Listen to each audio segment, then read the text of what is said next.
limits of human capacity and human ingenuity.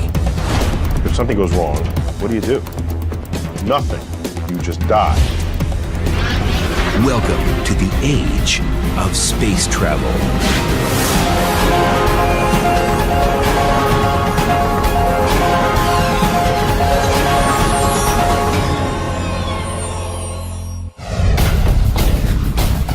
In ways scarcely even imagined, the steady hand of progress is poised to deliver humanity to the heavens.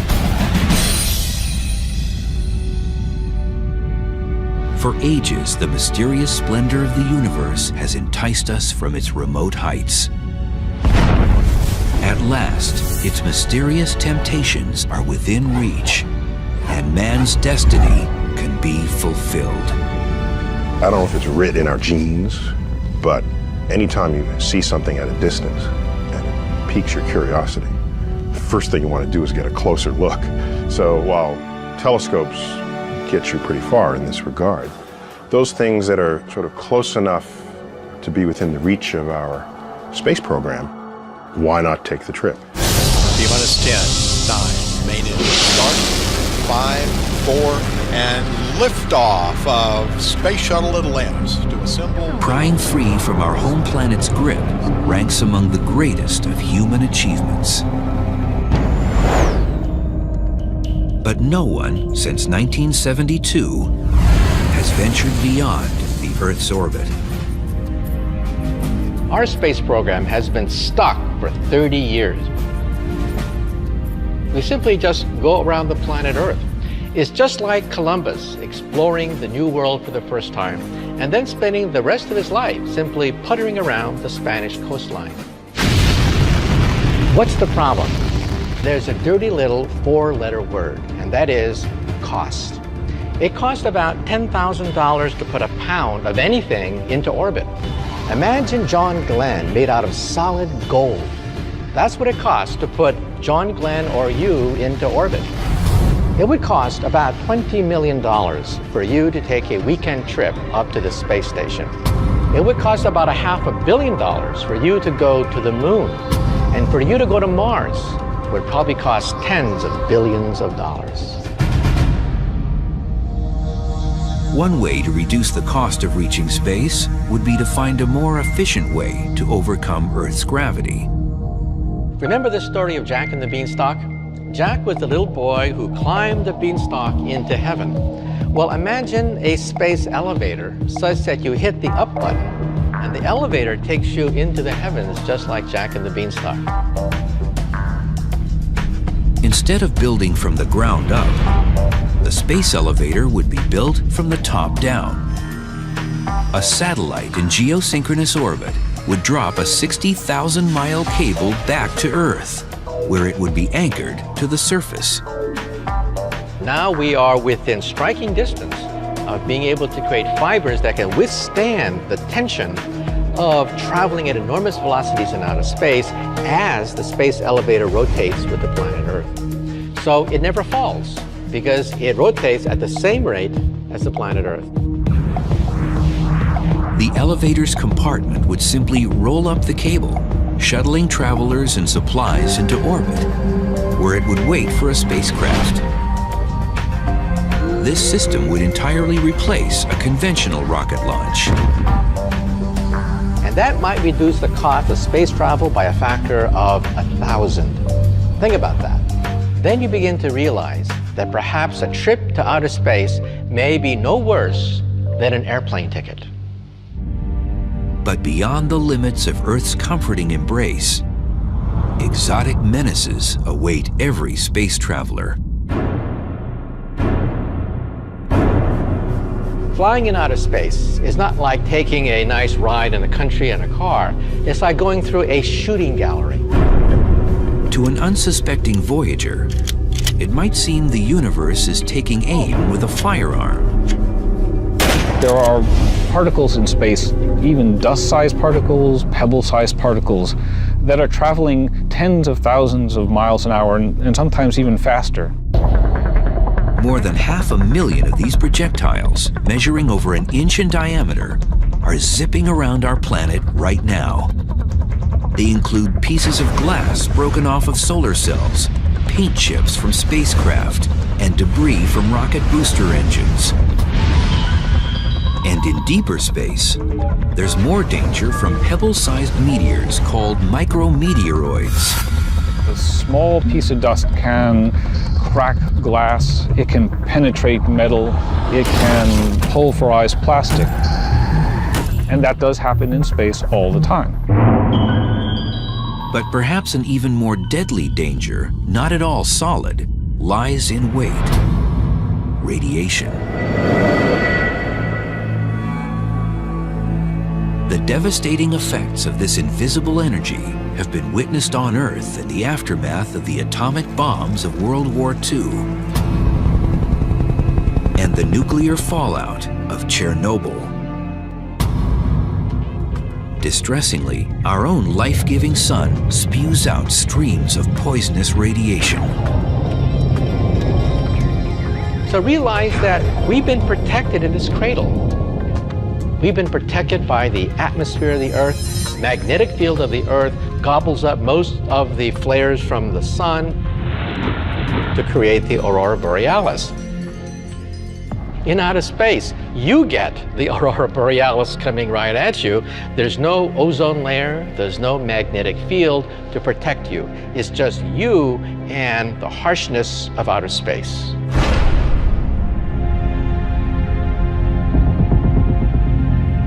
At our home planet's distance from the sun, roughly 90 million miles away, several hundred million solar particles pass through each square inch of space every second around our Earth. There's high energy particles streaming from the sun all the time. But every now and then there's an extra dose of these particles. The sun burps up high energy radiation. That's bad too. That level of radiation is never good for one's DNA.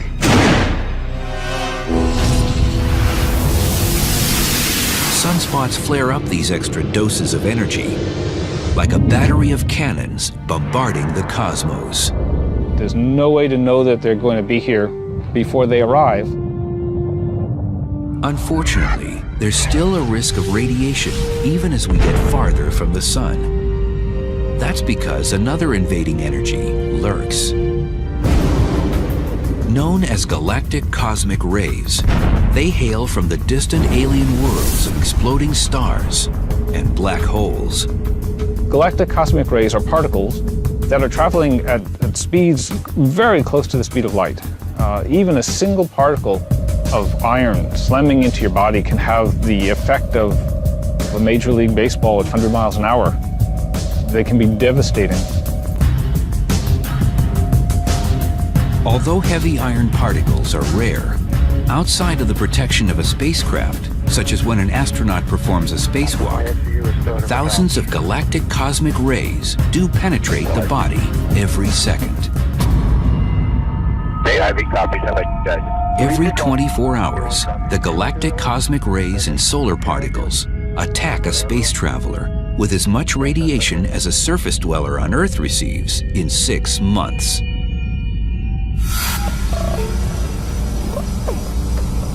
The human body won't immediately feel the impacting radiation, but in sufficient quantities, it can be noticed. Even with eyes closed, the particles spark flashes when they strike a space traveler's retina. The flashes are not blinding, and you have to ask yourself, did I see something? And then you say, oh, yes, I did. And its appearance is a little different from time to time. However, the human body does feel the shock of this bizarre weightless existence. I think that the most dangerous thing going into space is the loss of gravity. Weightlessness causes almost every system in your body to start changing.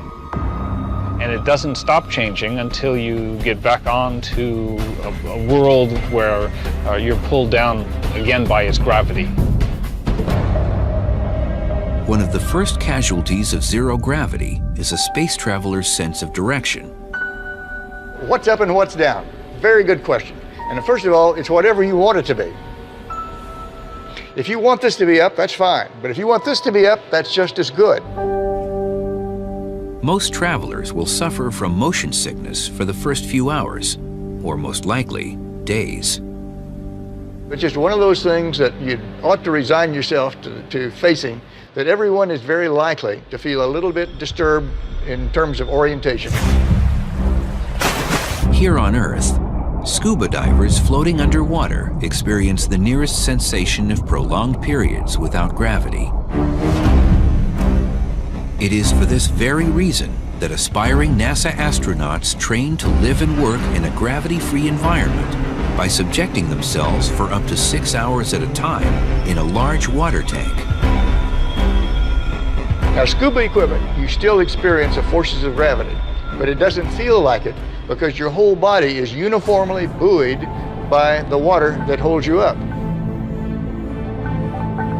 And except for the visual cue of air bubbles floating to the surface, swimming underwater can mimic the sensation of disorientation. But as time passes in the weightlessness of space, the human body senses it no longer needs to resist the force of gravity and begins shedding muscle and bone mass. When you're in space, your body thinks you might as well be lying in bed. And so if you're not careful, your body will atrophy. To counter this, each day in space, an astronaut needs to exercise. The legs are especially vulnerable because they are seldom used. In this world, the arms and hands do most of the work to move the body around. What would be the toughest thing to get used to might very well be just how you live in space, where you can't walk across the room. You have to float everywhere you're going. The lack of gravity also slows down the digestive tract, which can cause problems at mealtime. Your digestive system stops. You can't eat, you can't drink until you can start digesting again. And that can take anywhere from hours to days. Worse still, zero gravity and radiation can combine in an especially sinister way. In space, the immune system is not as effective as it normally is. And many of the bacteria and viruses that we normally can withstand become more virulent. Additionally, bacteria can grow up to 50 times faster, and any virus brought on board could mutate into a never-before-seen predator, thanks to the ever-present radiation. All these difficulties prey on space travelers in just the first few hours or days. And what about journeys that need more time? It only gets tougher. The universe is an unforgiving place.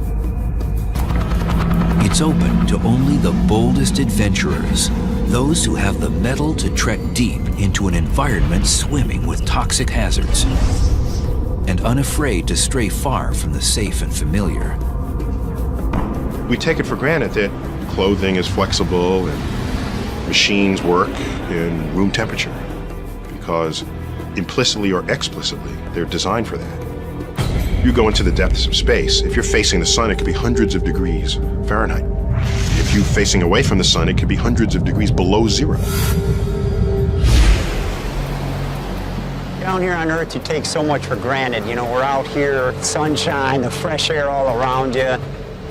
Up there, you're in a closed ecosystem. You have to supply all the human needs that the Earth just, automatically does for us. You have to hope that the integrity of the hull stays together so you don't have rapid decompression, quick suffocation. The same reality exists for a submarine gliding deep through the ocean. It provides a life-preserving barrier to protect its inhabitants from a surrounding alien world. If there's damage to the spaceship, air leaks out, you die. Damage to the submarine, water gets in, you die. So the isolation, both physically and personally, between the two seem quite parallel. potential for a catastrophic mishap lurks. When you're out in the middle of the ocean, you have only yourself and your colleagues to rely on. And the same thing applies in space.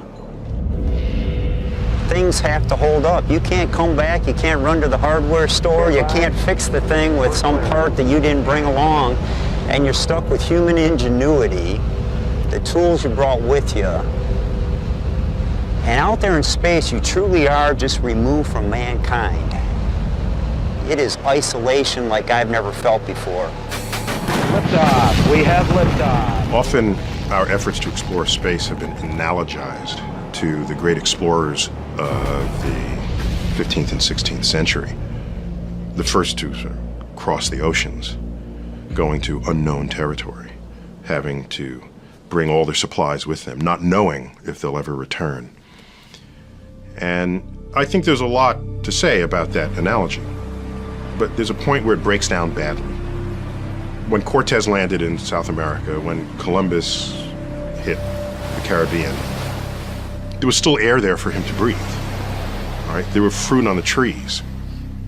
Suppose the Apollo 11 astronauts, Neil Armstrong and Buzz Aldrin, landed on the moon and, like, the engine broke. Okay, Houston, we've had a problem here. What do? Nothing. You just die. There's not sort of an engine tree that they can pluck parts from to repair their ship. So the hazards are vastly greater to human health in space exploration than traveling anywhere on Earth's surface. There won't be any service stations in case you break down, run out of gas, or need something to drink. One of the challenges of space exploration is either carrying along with you all the supplies you need, water, food, oxygen, or finding some way to manufacture that en route or at your destination. We're not there yet. We don't know how to do that yet. And so one hazard is if something goes wrong and you run out of food and water and shelter, that's bad. You'll die. Every sip, every drop of water is precious. On a space voyage, there will be no such thing as a shower. The only option will likely be a wet cloth. This is quite a change from the 130 gallons of water each American consumes in just one day. The cuisine on board would take some getting used to as well. For a few days, you can take fresh fruits and fresh vegetables, carrots and apples and things like that. For the longer missions, though, you have to have storable foods that can, stay for long periods of time without spoiling and going bad. And yet, astronauts agree that enduring the myriad of risks is a small price to pay for the chance to witness the wonder of the cosmos in person. 1500's 2.3. I know how they felt because they report things like, well, you could hold up your finger and you could block out the Earth with your thumb. And it kind of gave them an entire new perspective of how amazing this little blue marble the Earth is and how precious it is in this vast solar system.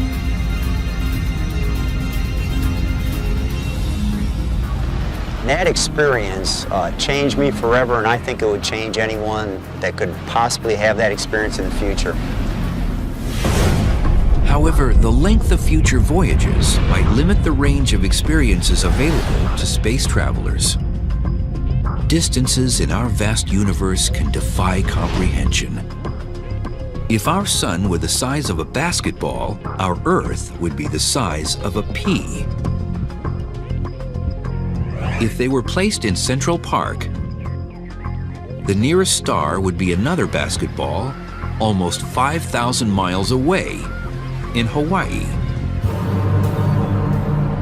One of the prerequisites you might have for a space mission is that you're alive when you arrive at your destination. So you'd want your space missions to be small compared with the life expectancy of a human being. And right now, that pretty much limits us to the planets and possibly comets and asteroids, if we include those as places we might visit. The brutal, scathing landscapes of the solar system's inner planets, Mercury and Venus, do not make for tempting vacation destinations. temperatures on Venus can exceed 900 degrees Fahrenheit, and the crushing air pressure is equivalent to being submerged in 3,000 feet of water. That leaves all points further out from the sun for potential exploration. But even trips to our closest attractions will still take several months or even years.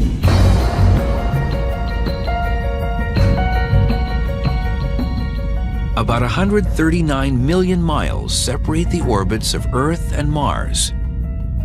But since each body circles the sun at different speeds, the distances with respect to each other change continuously. The problem with going to Mars is that Mars and the Earth only line up about once every 2 years.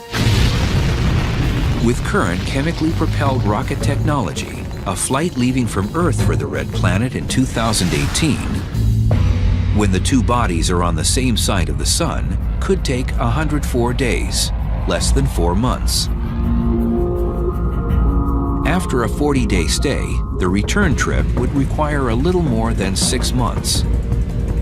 That's an entire year to make one round trip. But a voyage departing in 2031, when the Earth and Mars are on the opposite sides of the sun, would demand about 20 months, nearly 2 years of travel time. That's 1 to 2 years away from any lifeline.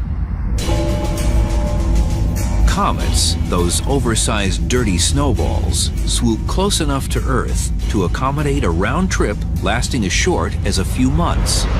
Find some comet that's on its way into the sun and ride it. And watch the coma grow and the tail form. And watch the sun first slowly, but then rapidly get larger and larger and larger. And you swing around the backside and come out. It's got to be the most fun tour of the solar system you can come up with. It'd be dangerous because particles of the comet would fly up and hit you in the face and things. So apart from all that which would kill you, it would be a fun trip. Just beyond the orbit of Mars, asteroids fly within range of a few years round trip from Earth. Future travel agencies might arrange cosmic versions of extreme vacations by exploiting the unique environments of these miniature planets. They put you on a sled and slingshot you into space in such a way that the weak gravity of the asteroid will hold you in orbit but won't pull you back down again. Would be a great ride. 3 times farther away than Mars, the orbit of Jupiter, with its crowded moon system, offers dozens of diverse visions. It may prove tempting for future travelers, but a round trip could take 5 years. Saturn is nearly twice as far as Jupiter, and the thought of decade-long trips might be too much to bear. But there are technologies that can slice the time it takes to visit Mars to just a few days. For mankind ever to venture into the depths of the cosmos, endeavor to bathe in the light of an exotic star, or even just a voyage to the suburbs of our own solar system, we'll need to find a way to travel much, much faster. What's the fastest we could travel? Nothing yet observed by science moves faster than the speed of light, 186,000 miles per second. The speed of light is the ultimate velocity in the universe. It's Einstein's cop on the block. The speed of light is so fast that you could go around the Earth 7 times in just 1 second. For you to jump to the moon at the speed of light, you could reach the moon in about 1 second. Compare that to the 3 days it takes to get there with current technology. The problem is that we can't travel at the speed of light, or really anything even approaching it. Take the fastest thing we have ever sent anywhere and ask, how long will that take to reach the nearest stars? That would take 50,000 years. And that is using current chemical propulsion. which maxes out at about 40,000 miles per hour. The same power source we use to lift our rockets off of the planet. But getting us to Mars faster than a few months' time would require a different kind of propulsion. There are a few ideas for how to propel us to velocities closer to the speed of light, which would be fast enough to get us anywhere in the solar system in under a day, or even to the nearest stars in less than a decade. One such theory echoes an ancient earthly propulsion device, wind pushing a sail. It was Kepler, that great astronomer, who first wrote down in his notes the possibility of using sails to sail in outer space. Light streaming from the sun mimics gusts of wind in outer space. This solar wind is what creates a comet's tail as it nears the sun. However, sunlight scatters in all directions, and as the distance from the sun doubles, its power reduces by a factor of 4. With a little help from the moon, there is a manner in which light could be focused in one direction. If we have a battery of laser cannons on the moon, firing in synchronization at a solar sail, we may be able to propel it to about perhaps half the speed of light. Now, lasers do diffuse with space. For example, if I have a laser on the Earth and I shine it to the moon, it does not create a spot on the moon. The spot is about 5 miles across on the moon. These sails, however, would be huge. Now we're talking about astronauts, perhaps spending months in outer space, designing a sail hundreds, maybe even thousands of miles across, sufficiently light and durable in order to capture light from a battery of laser beams on the moon. But solar sailing limits space vessels to destinations within our solar system. One alternative gets around this problem by tapping into hydrogen, the most abundant element in the universe, as a propulsion source. My favorite design to take us to the stars is the ramjet fusion engine. The ramjet engine has a gigantic scoop in the forward direction that gobbles up hydrogen gas as it moves in deep space. It collects the hydrogen gas and then fuses it, just like the sun, and shoots out a huge stream of ions out the other end. And on paper, it looks fantastic. On paper, it looks as if a ramjet fusion engine could go on forever, simply using up the hydrogen that is found naturally in outer space. Unfortunately, scientists have not yet been able to achieve a hydrogen fusion reaction capable of propulsion in tests. But another potential fuel source, one that seems to come right out of science fiction, has already been created in laboratories. It's called antimatter, and it's the opposite of all that we know. For example, think of the world on the other side of the looking glass. Just like in Lewis Carroll's Alice in Wonderland, we physicists have wondered, is there another universe on the other end of the looking glass? A parity reversed universe where left becomes right, right becomes left. In an anti-universe, charges are reversed. So positive charges become negative, negative charges become positive, and when they meet, they create a burst of energy. So if this universe on the other side of the looking glass were made out of antimatter, and I were to touch this other universe, I would destroy most of the New York City metropolitan area in a burst of energy. So the conversion of antimatter and matter to energy is 100% efficient. It is the ultimate engine. But there is a catch. There's always a catch. Even though we can create anti-atoms in the laboratory, the cost is stupendous. It would bankrupt the United States of America to create a teaspoon of antimatter. However, it would only take a few grams of antimatter to take us to Mars, and perhaps several teaspoons of antimatter to take us to the nearby stars.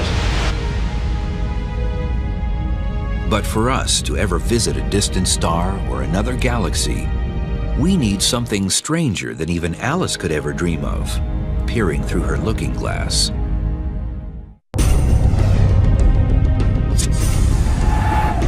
Scientists continue the quest for a propulsion method to carry us ever deeper into space. But even achieving light speed won't allow us to get very far. Light's fast, but the universe is huge. So even if we could ride on a beam of light, we wanted to cross the galaxy, the way they do in all the science fiction programs, it would take 100,000 years to do it. And even at light speed, traveling to the nearest galaxy would take several million years. And if light speed is the ultimate speed limit of the universe, it seems we're doomed to confinement in our galactic neighborhood. What we're desperate for is some new understanding of the fabric of space-time that will allow us to somehow warp it, distort it, so that you can take shortcuts. And of course, that's what they do in Star Trek when they turn on their warp drives. They want to get from one side of the galaxy to the other. All they do is invoke the warp drive that warps the fabric of space, and then they take a little shortcut right there. They cheat, basically. Everybody knows Einstein's famous dictum, you cannot go faster than the speed of light. However, there's a footnote to it. You see, Einstein left open the possibility that you can fold the fabric of space and time itself so that you effectively take a shortcut through the universe. Think of a carpet. If you want to go across the carpet, that's the old-fashioned way. You can also get a lasso a table on the other side of the carpet, and then drag the table toward you so that you collapse the space in front of you. In a nutshell, Einstein says the bigger the mass, the bigger the bending of space and time. If you can concentrate enormous amounts of energy at a single point, comparable to that of a black hole or a huge gigantic star, you are literally warping the fabric of space and time. You simply hop across to the nearby stars. So in other words, you did not really go to the stars. The stars came to you because you are compressing the space in front of you. The massive amount of energy or mass needed to create such a warped curvature of space seems beyond comprehension and perhaps beyond human capability. There may be an alternative. Physicist John Brandenburg is developing a theory in which a starship of the future could achieve faster-than-light travel, not by manipulating a vast area of the universe, but rather by manipulating only the area around the starship. The trick is to have a starship imitate a curious particle that so far only exists in theory. It's called a tachyon. It's a particle with a different twist. Light itself always moves at the same speed. Tachyons, on the other hand, can go infinitely fast. They just can't go slower than the speed of light. They look at the speed of light as a lower speed limit that they cannot violate.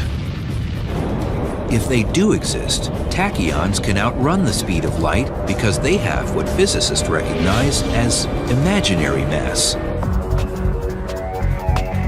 An imaginary value can be visualized in the spin of a struck tennis ball. Its spin can cause it to bend and move in a manner that an observer might not expect to see from its initial point of contact.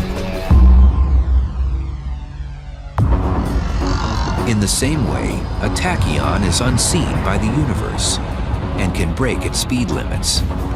Brandenburg proposes altering the space-time surrounding a starship with a powerful electromagnetic field so that the ship moves through space like a tachyon. It would operate like a stealth aircraft, invisible to radar and unseen by radar operators.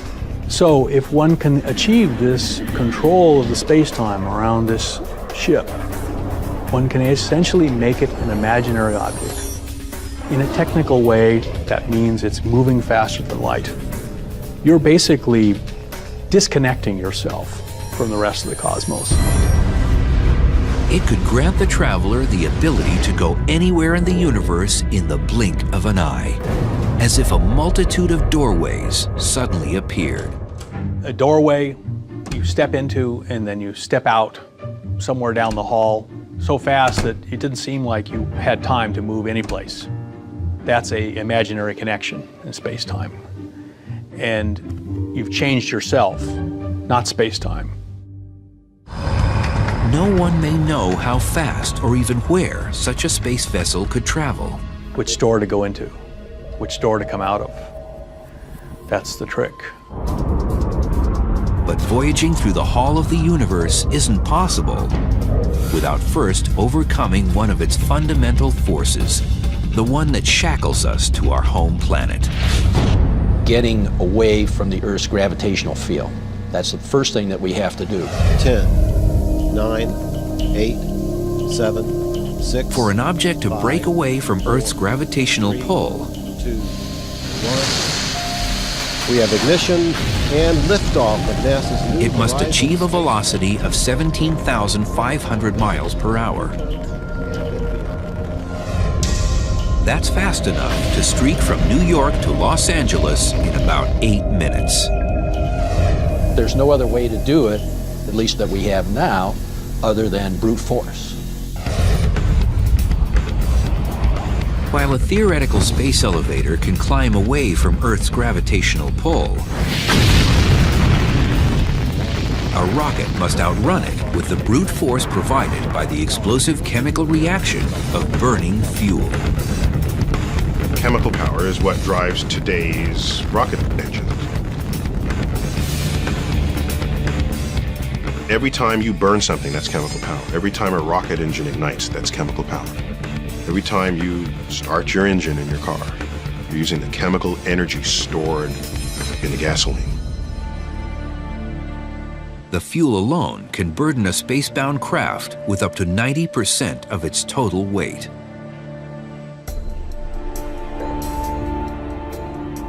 If you're carrying all the fuel you'll ever need, then most of the effort of the first ignited fuel is to lift the unburnt fuel into orbit. It'd be like trying to drive from New York City to Los Angeles on one tank of gas.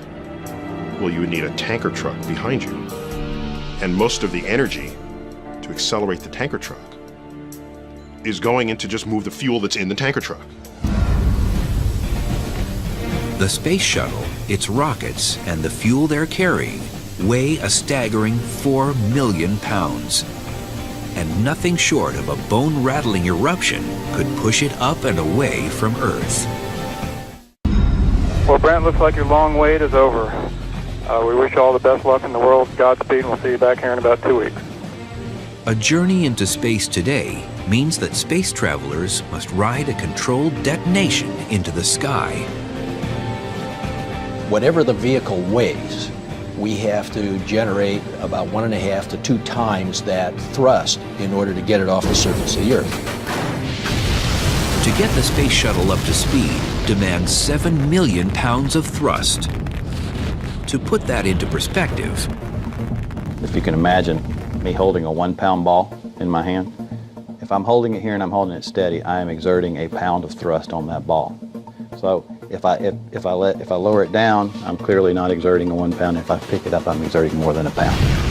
So you have to have a little more thrust than you do the weight, obviously, or you won't go anywhere. How a rocket moves can be illustrated with a blown-up balloon. This works almost like an engine nozzle. Now I can hold it in place, and you can control it. You can let it go. And what we do is we try to eject as much mass through that throat as we can. And as it expands out, the back end, that expansion or that pressure pushing that way pushes the vehicle this way. When today's astronauts climb aboard for their journeys on the space shuttle, they're hitching to giant containers housing that necessary mass. Millions of pounds of highly combustible hydrogen and oxygen wait to be ejected.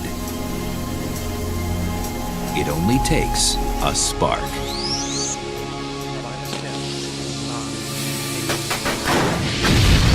The main engine starts 6 seconds before takeoff.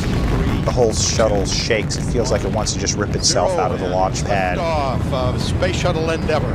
expanding the International It Space shudders, Station. and you think, oh my gosh, that's an awful lot of force, about 1.5 million pounds of thrust. It's kind of surreal. It's like, this can't really be happening. If it's something you've been wanting to do for years and years, and it's really happening. It's like riding a man-made earthquake. You've spent several million pounds worth of fuel to get to the first 2 minutes of flight, and then the solid rocket boosters come off. And that's like a train wreck when those things come off. It almost feels like you're just accelerating faster and faster and faster as you burn all the fuel out of the big main tank. So for the next 6 minutes, you're accelerating up to a point where you're finally feeling about 3 Gs, 3 times the force of gravity of acceleration. And so now it almost feels like there's a big gorilla sitting on your chest.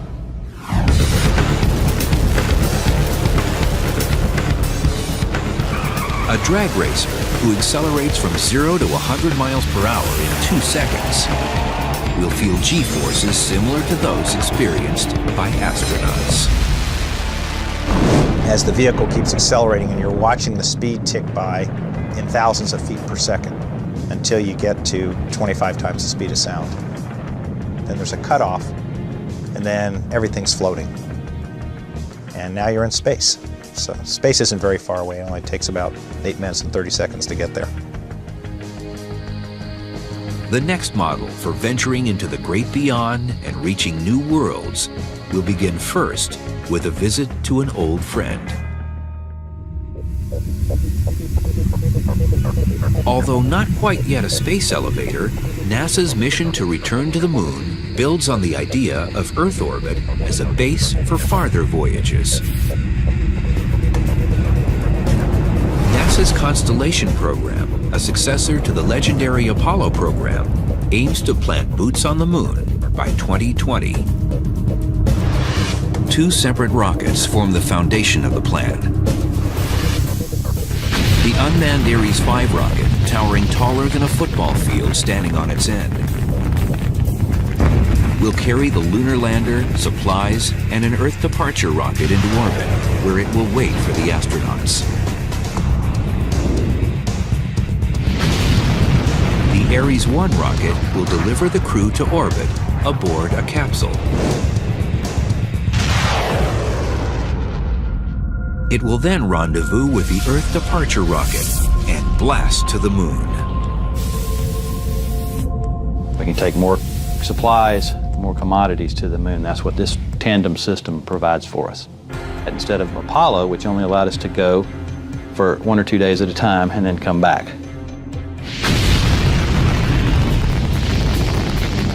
Will we ever find a way to surpass the bold achievements of the Apollo program? Will we ever cross the vast expanse of the cosmos as quickly and effortlessly as we travel to another city or another continent? We must if we are to survive as a people. If we stop exploring, we have learned time and time again throughout history that those societies basically tend to wither up and die. It's a part of what we are, it's a part of what we leave to our children and their children. It's who we are and it's what we do.